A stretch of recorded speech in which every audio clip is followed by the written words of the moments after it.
Oh,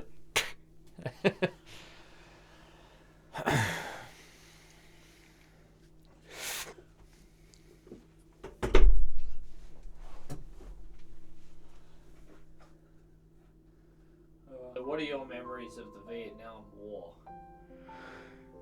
the spring of 68. I remember it like it was just yesterday. I grew up in parts unknown, in the glory days of the US of A.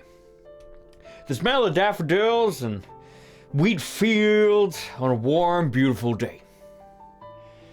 Bruce the Boss Springfield just brought out the smash hit Born in the US of A. Cold beer ran down my throat, quenching my thirst after a hard day of kicking the old pigskin around with my old peepaw. I remember it was a Monday morning. The sound of the paper boy lobbing a newspaper at our shack screen door woke me up in a fright. I had the worst hangover imaginable after drinking 4 liters of Kentucky moonshine and using my neighbor's cats for target practice with my old daddy's Civil War M1 Garand. I dragged myself out of bed to collect the paper and noticed the little red flag on our mailbox standing firmly upright, just like my morning wood. There was a letter inside addressed to me, stamped by old Uncle Sam himself. I opened the letter and my heart sank. Order to report for Armed Forces Physical Examination. Dearest Mr. Torpedo, it read, please report to base by 0100 hours. Your country needs a hero, and that hero is you. Signed, Presidente Richard Nixon. P.S. Please stop sending the First Lady detailed portraits of your manhood. I don't understand what that means. I'd been called up. My time had come, and I answered the Call of Duty Modern Warfare 3. Before I knew it, I was at base. Sergeant Slaughter was screaming and hollering, boy, the chopper is about to leave. You gonna be late to Vietnam War, you sumbitch. As I boarded the chopper, the blade ricocheted throughout my dome. Those words forever etched into my mind. Vietnam War, sumbitch. March 16, 1968. The day I tangled with the devil himself.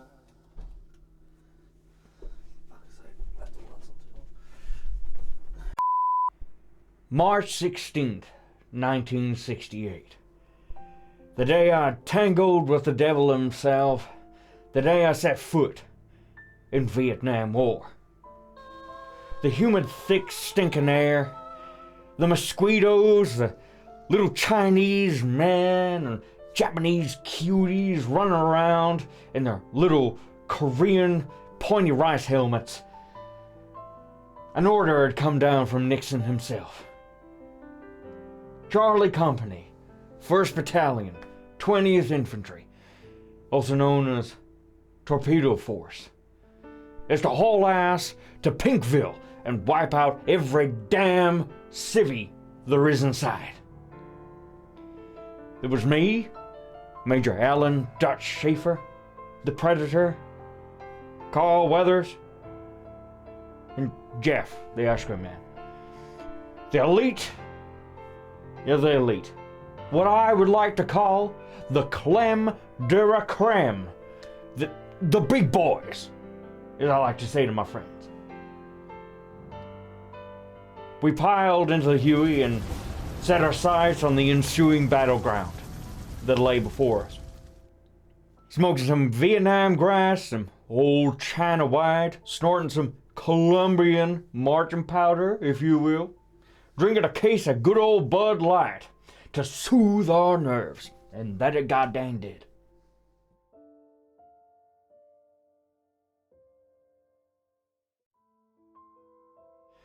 I looked out of the helicopter and I could see Pinkville on the horizon.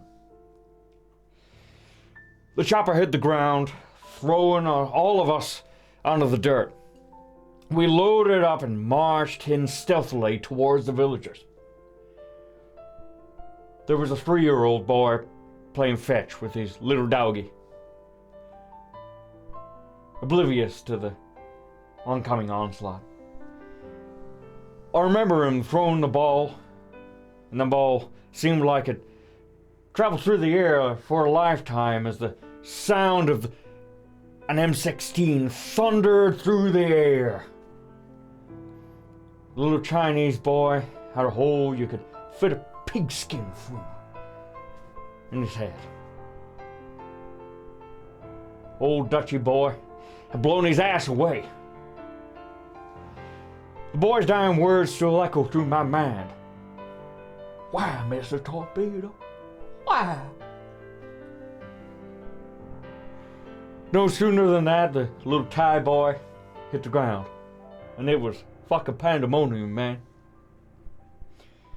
The boys were shooting every living thing in sight.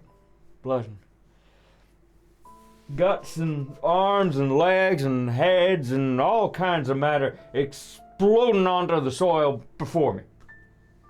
I pointed my rifle at an elderly woman, and I must say she was a fine piece of ass at that. And suddenly there was thunder from down under, a brewing in my stomach. God dang, I think it was that Mexican food that Mr. Chang whipped me up the last night. And it was making its way through my intestines like a steam train rolling in my asshole.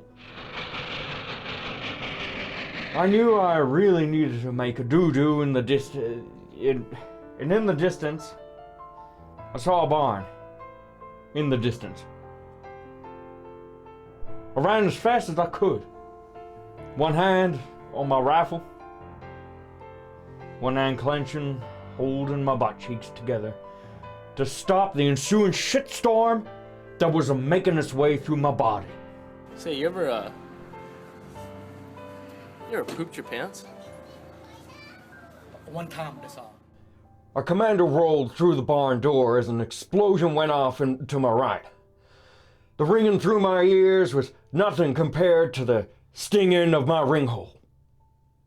I threw down my gear, ripped off my belt just in the nick of time, 'cause my body had brought me a one-way ticket to Browntown. I'll tell you that one for free. As the brown acid seeped down the back of my thighs, I noticed out of the corner of my eye this sweet little piggy lapping up all the shit and piss that I had produced all over the floor. Suddenly, I felt a feeling in my loins that I hadn't felt since my first wife, Brandine, died. I grabbed little Miss Piggy from behind and mounted that ass like a prime steed. You could hear the villagers being cut down en masse outside of the barn, but I didn't care, not one bit. I was in a state of pure ecstasy. She was screaming and hollering like I'd never heard it before. As I felt my balls retract up inside me and my soul leaving my body, and with a final pump, I filled her with my own blend of premium Mr. Torpedo's thickened cream. And with that, I knew she was the one for me. No more would I go hunting in bars and trailer parks for some quick putty tang. No siree, I'm done with all that bullshit. I was hooked, dang it. I needed that applesauce smelling ass all for myself. As I half-assed made a ring out of expelled shells and pig shit that lay before me, I got on my knees and asked old Betty to be my wife. But before she could answer, time almost stood still. This is all bullet ripped through her skull. The aroma of gunpowder, bacon filled the air. I stood there motionless. A voice in the distance cried out to me, "Pedo! Pedo, the little yellows are a-coming!" I snapped out, and my state of shocking. As a single tear rolled down my balaclava-clad face, I had to leave old Bessie behind to haul my ass out of there.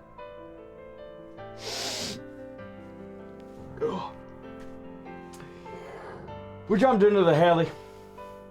Nobody said a dang word. You could have cut the tension with a knife. We landed at the base, and I was greeted by old Dick Nixon himself. He welcomed us with the smuggest grin y'all ever seen. But I didn't care. I pushed past him to find the biggest bottle of piss I could find, sucking at it like I was a wee little baby, sucking on mommy's milkers like a mwah.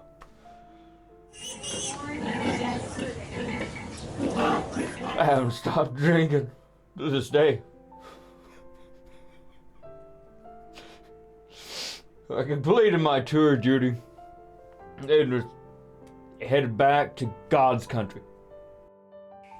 The good old US of A, the home of the brave and the land of the free. I still look back at my time in Nam.